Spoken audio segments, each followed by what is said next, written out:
ټولو نه مخکې به ړمبې مونږ بسم الله ولیکو، بیا به د هغې نه وروسته د عربۍ ژبې د خطونو چې د خط چې کوم حرفونه دي الف نه ول د ای پورې هغه حرفونه به ولیکو. دا به زده کړو. بیا د هغې نه وروسته چې کوم متصل حرفونه دي دا څنګه لیکلی کېږي هغه حرفونه به بیا مونږ زده کوو.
دا لومبنی سبق دی. زه به تاسو دا لومبنی سبق کې الف نه واله د را پورې چې دی حرفونه ښیم.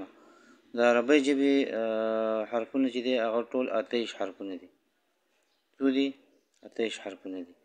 نو متشابهات حرفونه چې ترې لرې نو بیا 18 حرفونه پاتې کېږي. په دې حرفونو کې چې 8 حرفونه ته زده کړو نو داسې شوه چې تا ټول خط النسخ زده کړو. هغه 8 حرفونه کوم دي؟ د هغې کې چې دی یو الف دی،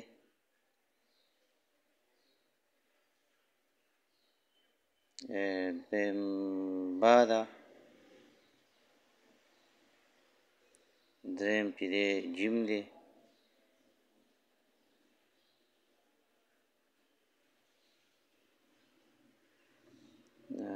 څلورم دال دی،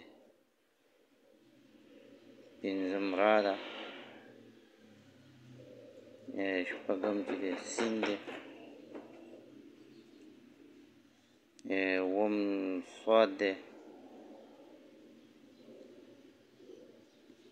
اتم میم دی. چې دا 8 حرفونه تا زده کړو نو داسې شوه چې تا د عربۍ ژبې خط النسخ چې دی تا زده کړه. نو اوس الف چې دی یو حرف دی، با تا ثا دا چې دی چې با دې زده کړه نو تا او سا به دې هم زده شي. جیم دې زده کړو نو ح خا دې هم زده شوه، او چې دال دې زده شو نو زال دې هم زده شو، دا شان چې را دې زده شوه نو زا دې هم زده شوه، سین دې زده شو نو شین دې هم زده شو، دا شان چې صاد دې زده شو نو ضاد دې هم زده شو، او میم چې دی چې زده شو نو نور حرفونه هغه به درته هم زده شي. نو دا 8 حرفونه دي. نو صاد چې دی دا څنګه به زده شي تا ته؟ چې تا صاد زده کړو نو صاد د طا هم د صاد په شانتې لیکلی کېږي، خو صاد کې چې دی د نون په شانتې د پیالې په شانتې شکل جوړېږي او په طا کې نه جوړېږي. طا کې صرف سیده لیکه ده او بیا طا سره الف کول غواړي. بره سر کې. نو دا د طا به تا ته زده شي. دا حرفونه چې تا ته زده شو نو د عربۍ ژبې خط النسخ به تا ته زده شي. نو لومبنی سبق کې به مونږ الف د را پورې چې دی حرفونه زده کولو کوشش کوو. نو الف لمبې لیکمه. الف به څنګه لیکل کېږي؟ الف به د بر کرښې د سر نه لاندې غوندې شروع شي او سیده به پین راولي کتې کرښې په سر باندې به پین ودرېږي. له پاسه کرښې نه لاندې ځای مونږ ولې پرېښو؟ د دې له پاسه وړوکی غوندې حمزه راځي. حمزه به لیکل کېږي وړومبی به ګول دایره غوندې جوړه کړي، بیا به ښي سایډ ته چې دی پین راکاږي او دا شانتې بیا ښي سایډ ته پین راکاږي چې دا خونګه د دې دایرې نه لږ غوندې غټه وي، بیا به چې دی لږ غوندې راموړاو شي. نو دا حمزه چې تاسو زده کړو نو دې سره عین هم زده کېږي. دویم حرف چې دی هغه با ده. با څنګه لیکل کېږي؟ با به داسې لیکل کېږي بیا به چې دی خونګه وکړي وړه غوندې، بیا به چې دی د کرښې نه له پاسه غوندې پین سیده راکاږي کتې کرښې ته به یې راورسوي، بیا به په کرښه سیده راځي اخر کې به تاو کړي. نو دا با شوه. دا څه شوه؟ با شوه. نو چې دا با شوه نو چې با دې زده کړه په لیکلو کې دغه شان بیا تا به مې زده شي، بیا به چې دی سا مې زده شي. او جیم د لیکلو طریقه دا ده لومبی وړوکی غوندې چپاو، بیا چې دی ګول دایره او کته طرف به د بر طرف نه لږ غوندې غټ وي. دا جیم شو. چې دا دې زده شو ح او خا دم دې زده شو. دا شانتې دال په وړوکې غوندې دایره پر کرښې پورې جوړه کړي، بیا په کرښه سیده راځي. او را شوه. را څنګه لیکل کېږي؟ دا با په شانتې پونګه به جوړه کړي او بیا به چې دی کته پین تاو کړي، اخر کې به خونګه جوړه کړي. نو دا را شوه. دا لومړنی سبق دی د خط النسخ.